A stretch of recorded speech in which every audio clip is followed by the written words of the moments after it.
Sirisha.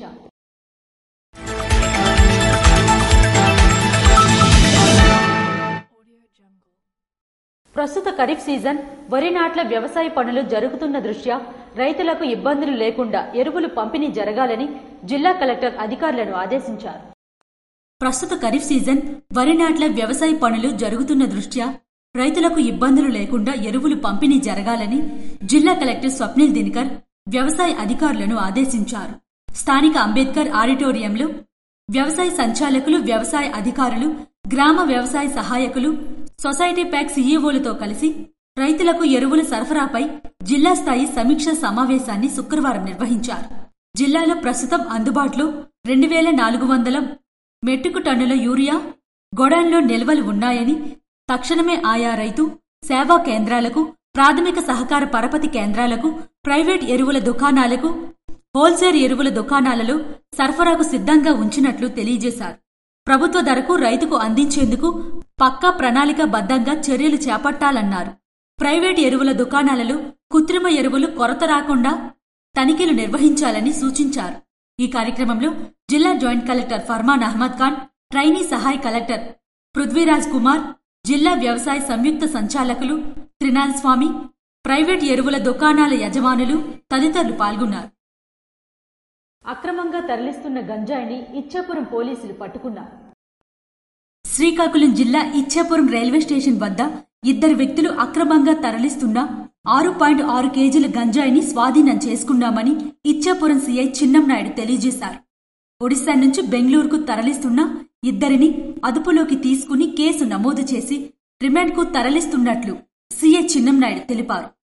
Ichchapuram town SI గారికి రాబడిన సమాచారం ప్రకారం ఇచ్చాపురం రైల్వే స్టేషన్ వద్ద తనిఖీలు నిర్వహిస్తుండగా ఒడిశాకు చెందిన 2 వ్యక్తులను అదుపులోకి తీసుకుని వాళ్ళ దగ్గర చెక్ చేయగా 6.6 కేజీల గంజాయి లభించింది.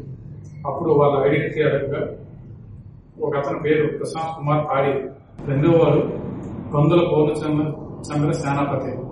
వీళ్ళిద్దరూ 6.6 కేజీస్ గంజాయిని బెంగళూరు తీసుకువెళ్తుండగా మార్గ మధ్యలో ఇచ్చాపురం వద్ద పోలీసులు పట్టుకోవడం జరిగింది. ఈ గంజాయిని కంధమాల్ జిల్లాలో గల టికాబరిలో ఉంటున్న బప్పూని దిగాల దగ్గర తీసుకుని కర్ణాటక తీసుకువెళ్తుండగా పట్టుబడ్డారు. వీరిపై కేసు నమోదు చేసి రిమాండ్ ఇచ్చాపురం జేఎంఎఫ్సీ మెజిస్ట్రేట్ వద్ద రివ్యూ చేయబడుతుంది. వివిధ అనారోగ్యాలతో బాధపడుతున్న వారికి ముఖ్యమంత్రి సహాయ నిధిని ఎమ్మెల్యే భగ్గు రమణమూర్తి అందజేశారు.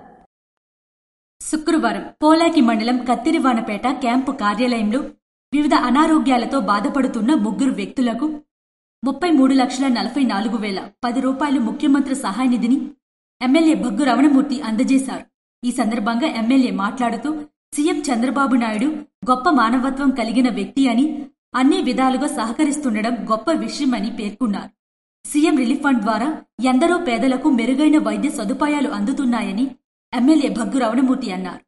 ఈ కార్యక్రమంలో తెలుగుదేశం పార్టీ నాయకులు కాయ రవి, కాయ గోవిందరావు, మెండ రమణ మరియు ముఖ్య నాయకులు, కార్యకర్తలు తదితరులు పాల్గొన్నారు. ఐఎంఎల్ డిపోను ఎవరి ప్రయోజనాల కోసం టెక్కలలో నిర్మిస్తున్నారని డి గోవిందరావు ప్రభుత్వాన్ని ప్రశ్నించారు. రాష్ట్ర ప్రభుత్వం హెచ్ఎల్ ఐఎంఎల్ డిపోను ఎవరి ప్రయోజనాల కోసం విడదీసి టెక్కలలో కొత్త డిపో ఏర్పాటు చేస్తుందో రాష్ట్ర వ్యవసాయ శాఖ మంత్రి కింజరాపు అచ్చెన్నాయుడు సమాధానం చెప్పాలని సిపిఎం జిల్లా కార్యదర్శి డి గోవిందరావు, సిపిఐఎంఎల్ రాష్ట్ర కార్యవర్గ సభ్యులు డి కృష్ణమూర్తి, సిపిఐ జిల్లా కార్యవర్గ సభ్యులు కె శ్రీనివాసరావులు ప్రభుత్వాన్ని డిమాండ్ చేశారు.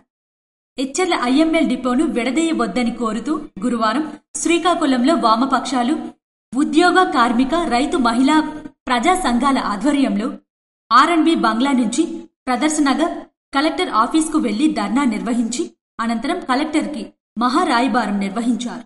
ఈ సందర్భంగా వారు మాట్లాడుతూ రాష్ట్ర ప్రభుత్వం హెచ్ఎల్ ఐఎంఎల్ డిపోను విడదీసి టెక్కలిలో కొత్త డిపో ఏర్పాటు చేయడం వలన రాష్ట్ర ప్రజలకు, జిల్లా ప్రజలకు, ఆ ప్రాంత ప్రజలకు ఏమైనా ప్రయోజనం ఉందా అని ప్రశ్నించారు. ఉమ్మడి జిల్లాలో ఒక డిపో ద్వారా కొనసాగుతున్న దాన్ని విడగొట్టి ఇప్పుడు కొత్తగా మరో డిపో ఏర్పాటు వలన ప్రభుత్వం అదనంగా అద్దె చెల్లించాలని, నెలకు లక్షలాది రూపాయలు ప్రభుత్వంపై అదనపు భారం పడుతుందని అన్నారు. శ్రీకాకుళం జిల్లా ఐఎంఎల్ డిపోని 2 భాగాలుగా చేసి ఈ రోజు టెక్కలకి ఎందుకు తరలిస్తాను? వ్యవసాయ శాఖ మంత్రి కింజరాపు అచ్చెన్నాయుడు గారు ప్రజలకు సమాధానం చెప్పాలని చెప్పి మేము కోరుతున్నాం. ఈ రోజు ఈ డిపో తరలించడం వల్ల ఈ జిల్లాకు గాని, ఈ రాష్ట్రానికి గాని, ఈ ప్రాంతానికి గాని, ఈ ప్రజలకు గాని 10 పైసలు ఉపయోగం ఉంటుందా అని ఇవాళ మేము ప్రశ్నిస్తాము. అచ్చెన్నాయుడు గారిని ఎందుకు తరలిస్తానని మేము అడుగుతున్నాం. ఎవరు ప్రయోజనాల కోసం తరలిస్తారని అడుగుతున్నాం. ఈ రోజు వ్యవసాయ శాఖ మంత్రికి జిల్లాలోనూ అడుగుతున్నారు, చివరి భూములకు నీరు ఇవ్వండి అని అడుగుతున్నారు. కానీ బీరమ్మ అని ఎవరు అడగడం లేదు. ఎందుకు మీరు ఈ విధంగా విడదీస్తున్నారు? అదనంగా అవసరం లేకుండా అద్దె రూపాయలతో ఇవాళ లక్షల రూపాయలు ఎందుకు వృధా చేస్తారని చెప్పి ఈ సందర్భంగా మేము ప్రభుత్వాన్ని ప్రశ్నిస్తాం. ఇప్పటికైనా రాష్ట్ర ప్రభుత్వం ఆ ప్రతిపాదన ఉపసంహరించుకోకపోతే భవిష్యత్తులో పెద్ద ఎత్తున ఉద్యమాలు ఉధృతం చేస్తాం. వీరు ఒంటరిగా లేరు.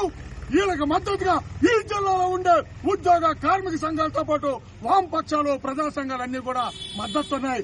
పోరాటం తీవ్రతరం చేస్తామని చెప్పి హెచ్చరిక జారీ చేస్తున్నాం. హెచ్ఆర్ డిపో పైన ఆధారపడిన 80 దళిత పేద కుటుంబాలకు చెందిన హమాలీలకు తగినంత ఆదాయం లేక కార్మికుల కుటుంబాలు తీవ్ర ఆర్థిక ఇబ్బందులు ఎదుర్కొంటున్నారని అన్నారు.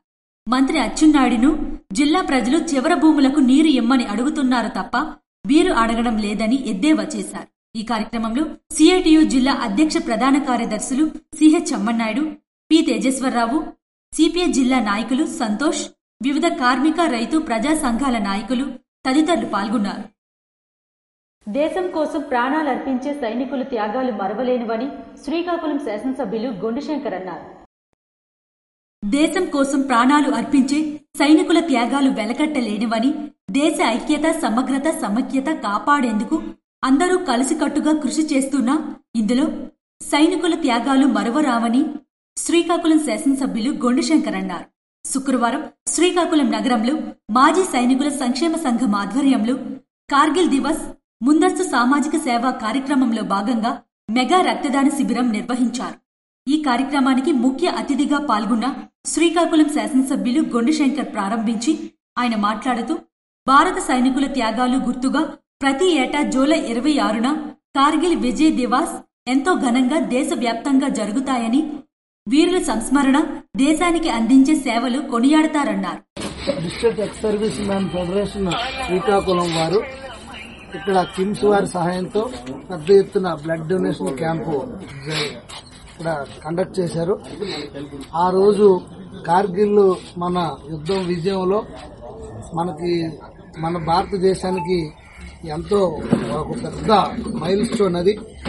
అటువంటి యుద్ధ విజయాన్ని మనం ప్రతి సంవత్సరం జరుపుకోవడం ప్రతి ఒక్క పౌరుడిలో ఆ స్ఫూర్తి నింపడానికి ఇది పనికొస్తుంది. అలాగే భావి తరాలకు కూడా ఆ యొక్క స్ఫూర్తి నింపడానికి మీరు ఈ ఎక్స్ సర్వీస్ మ్యాన్ ఫెడరేషన్ చేస్తున్న కృషికి నేను అభినందిస్తూ, ఈ రోజు ఈ క్యాంప్ చేసినందుకు కూడా వారికి నేను అభినందిస్తూ, మరిన్ని సేవా కార్యక్రమాలు మీరు చేయాలని, దానికి నా యొక్క పూర్తి సహాయ సహకారాలు ఉంటాయని, అలాగే సివిల్ ఏవియేషన్ మినిస్టర్ రామన్న గారి సహకారాలు కూడా మీకు పూర్తిగా ఉంటాయని నేను తెలియజేసుకుంటూ, రేపు రాబోయే రోజుల్లో మనం ఇక్కడ సిఎస్ఆర్ ఫండ్స్ తో పెద్ద ఎత్తున కార్గిల్ పార్క్ కూడా నిర్వహించడానికి మన రామ్మోహన్ రెడ్డి గారు అన్ని ప్లాన్లు చేస్తున్నారు. ఎక్స్ సర్వీస్ మెన్స్ కోసం మేము ఇక్కడ సైనిక భవనం కూడా ప్రారంభించాం. అది కూడా త్వరలో అందుబాటులోకి వస్తుంది. తప్పకుండా దేశం కోసం పోరాడిన ఎక్స్ సర్వీస్ మెన్స్ కానీ, అలాగే ఎంతో మంది ప్రాణాలు అర్పించిన వారి కుటుంబాలకు కూడా ప్రభుత్వం నుండి మా నుండి పూర్తి సహకారం అందించడానికి మేము సిద్ధంగా ఉన్నామని తెలియజేసుకుంటూ, ఈ రోజు ఈ కార్యక్రమంలో నన్ను కూడా భాగస్వామి చేసినందుకు Srikakulam district ex service man federation వారికి, అధ్యక్షుల గారికి, సెక్రటరీస్ కి, కమిటీ సభ్యులందరికీ కూడా పేరు పేరున చైర్మన్ గారికి నా ఇందులో భాగంగా 25వసారి రక్తదానం చేసిన విజయనగరం జిల్లాకు చెందిన Netaji X service man association ఉపాధ్యక్షులు పి మన్మధరావును అభినందించి జ్ఞాపికను అందజేశారు. శ్రీకాకుళం జిల్లాలో ఉన్న మాజీ సైనికులకు ఒక భవన్ నిర్మాణానికి కేంద్ర మంత్రి కింజరాపు రామ్మోహన్ నాయుడు, రాష్ట్ర మంత్రి కింజరాపు అచ్చెన్నాయుడుతో పాటు నేను కూడా ఎంతో కృషి చేస్తానని ఎమ్మెల్యే గొండుశంకర్ అన్నారు. త్వరలో మాజీ సైనికుల సంక్షేమ భవన్ పనులు పూర్తి అవుతాయని పేర్కొన్నారు. ఈ కార్యక్రమంలో జిల్లా సైనిక వెల్ఫేర్ అధికారిని ఏ శైలజ, శ్రీకాకుళం జిల్లా మాజీ సైనికుల సంక్షేమ సంఘం ప్రతినిధులు, చైర్మన్ పి ఈశ్వర్రావు, అధ్యక్షులు పూర్ణచంద్రరావు కటకం తదితరులు పాల్గొన్నారు.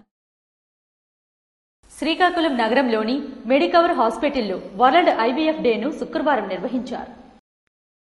గతంతో పోలిస్తే ప్రస్తుతం సక్సెస్ రేటు 60 నుంచి 70% వరకు పెరిగిందని ప్రముఖ గైనిక్ వైద్యులు డాక్టర్ దానెట్ శ్రీధర్ అన్నారు.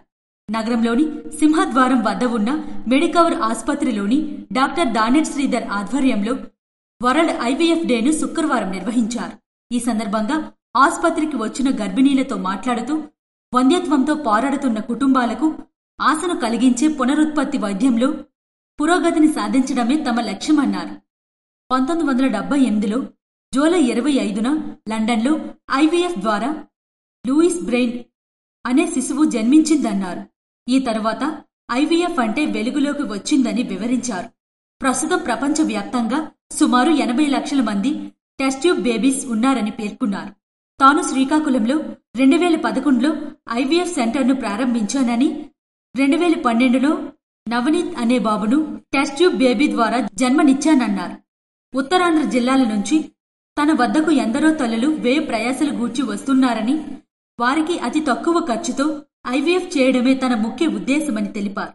తన వద్దకు ఎంతో ఆశగా వచ్చే ప్రతి తల్లికి మెరుగైన వైద్య సేవల ద్వారా మాతృత్వపు మధురిమలు పంచడమే లక్ష్యమని పేర్కొన్నారు. శ్రీ సూర్యనారాయణ స్వామివారిని ఆనాం రామనారాయణ రెడ్డి మరియు శ్రీకాకుళం శాసనసభ్యులు గుండుశంకర్ దేవాలయంకు విచ్చేసి తీర్థ ప్రసాదాలను స్వీకరించారు. ప్రత్యక్ష దైవం ఆరోగ్య ప్రదాత శ్రీ సూర్యనారాయణ స్వామివారిని శుక్రవారం ఉదయం దేవాదాయ ధర్మాదాయ శాఖ మంత్రి ఆనం రామనారాయణ రెడ్డి మరియు శ్రీకాకుళం శాసనసభ్యులు గుండుశంకర్ దేవాలయంకు విచ్చేసి శ్రీ స్వామివారిని దర్శించుకున్నారు. వారికి ఆలయ ప్రధాన అర్చకులు ఇప్పుల శంకర శర్మ మరియు ఆలయ కార్యనిర్వహణ అధికారి కేఎన్వీడి ప్రసాద్లు ఘనంగా స్వాగతం పలికారు. తదుపరి ఆలయ అర్చకులు వేద మంత్రాలతో ఆశీర్వదించారు. వారికి శ్రీ స్వామివారి ప్రసాదాలను జ్ఞాపికను అందజేశారు. ఈ కార్యక్రమంలో ఆర్జేసీ త్రినాథరావు, డీసీ శోభారాణి, పలువురు ఈవోలు, జిల్లా దేవాదాయ శాఖ అధికారులు మరియు ఆలయ సిబ్బంది పాల్గొన్నారు. సంకరజాతి ఆవుదూడల ప్రదర్శన కార్యక్రమంలో పాతపట్నం శాసనసభ్యులు మామిడి గోవిందరావు పాల్గొన్నారు. పాతపట్నం మండలం సీది గ్రామంలో పశు సంవర్ధక శాఖ నిర్వహిస్తున్న సంకరజాతి ఆవుదూడల ప్రదర్శన కార్యక్రమంలో పాతపట్నం శాసనసభ్యులు మామిడి గోవిందరావు పాల్గొన్నారు. ఈ సందర్భంగా ఎమ్మెల్యే మాట్లాడుతూ ఈ ప్రదర్శన వలన పాడి రైతుల్లో దూడలు పెంచడంలో బాగా అవగాహన కలిగి తద్వారా ఆవు దూడలను మేలుజాతి పాడి ఆవులుగా తయారు చేసుకుని వాటి ద్వారా పాల దిగుబడి పొంది తద్వారా ఆర్థికంగా పాడి రైతులు ఎదగడానికి ఉపయోగపడుతుందని అన్నారు. కూటమి ప్రభుత్వం ఆవు దూడలు ప్రత్యేకంగా జన్మించడానికి సెక్సార్టెడ్ సెమిస్ అన్ని పశువైద్య కేంద్రాలకు సరఫరా చేయడం జరుగుతుందని అన్నారు. దీని ద్వారా ఆవు దూడలు పెరిగి రైతులు ఆర్థికంగా ఎదగడానికి ఉపయోగపడుతుందని, ప్రతి పంచాయతీ పరిధిలో నీటి తొట్టెల నిర్మాణాలు చేపట్టి పశువులు నీరు త్రాగడానికి ప్రభుత్వ సేకరణ చేస్తుందని, పశువులకు మినీ గోకులాల నిర్మాణాలు చేపట్టి తద్వారా పశువులకు పాడి రైతులకు ప్రభుత్వం మేలు చేస్తుందని అన్నారు. ఉపాధి హామీ పథకం ద్వారా పశుగ్రాస పెంపకానికి కూడా ప్రభుత్వం పాడి రైతులకు చేయూతనిస్తుందని అన్నారు. 50% రాయితీపై ప్రభుత్వం పశుదాన పాడి రైతులందరికీ సరఫరా చేస్తుందని, 75% రాయితీపై పశుగ్రాస విత్తనాలు రైతులకు ప్రభుత్వం సరఫరా చేస్తుందని కొనియాడారు. ఈ కార్యక్రమంలో EO DLD, ACH Satya Prakash, NDA కూటమి నాయకులు, కార్యకర్తలు తదితరులు పాల్గొన్నారు. కవిటి మండలం కపాసికుద్ది గ్రామంలో వైఎస్ఆర్ పార్టీ శ్రేణులు విస్తృత స్థాయి సమావేశంను నిర్వహించారు. ఈ సమావేశంకు శ్రీకాకుళం జిల్లా పరిషత్ చైర్పర్సన్ మరియు ఇచ్చాపురం నియోజకవర్గ వైఎస్ఆర్సీపీ ఇన్ఛార్జ్ పిరియా విజయ సాయిరాజ్ మరియు ఎమ్మెల్సీ నత్తు రామారావు పాల్గొన్నారు. ఈ సందర్భంగా బాబు షూరిటీ మోసం గ్యారంటీ పేరుతో చంద్రబాబు మేనిఫెస్టోను గుర్తు చేస్తూ కార్యక్రమ నిర్వహణ స్థానిక ప్రజానీకంతో బాబు షూరిటీ మోసం గ్యారంటీ 4వ దశ కార్యక్రమం చేపట్టారు. ఈ కార్యక్రమంలో మండల పార్టీ ప్రెసిడెంట్ కడియాల ప్రకాష్, పాతిన చంద్రశేఖర్, వైఎస్ఆర్సీపీ కుటుంబ సభ్యులు మరియు గ్రామ పెద్దలు పాల్గొన్నారు. కులాసాపురం పంచాయతీ వద్ద హెచ్ఎర్ల శాసనసభ్యులు నడికుదుటి ఈశ్వర్రావు ఘనంగా జలహారతి కార్యక్రమాన్ని నిర్వహించారు. నారాయణపురం కుడికాలువ ద్వారా అందులోకి వచ్చిన సాగునీటికి నవభారత్ జంక్షన్ కుసులాపురం పంచాయతీ వద్ద శుక్రవారం హెచ్ఎర్ల శాసనసభ్యులు నడికుదుటి ఈశ్వర్రావు ఘనంగా జలహారతి కార్యక్రమాన్ని నిర్వహించారు. అనంతరం ప్రత్యేక పూజలు నిర్వహించి గంగమ్మకు వందన సమర్పణ చేశారు.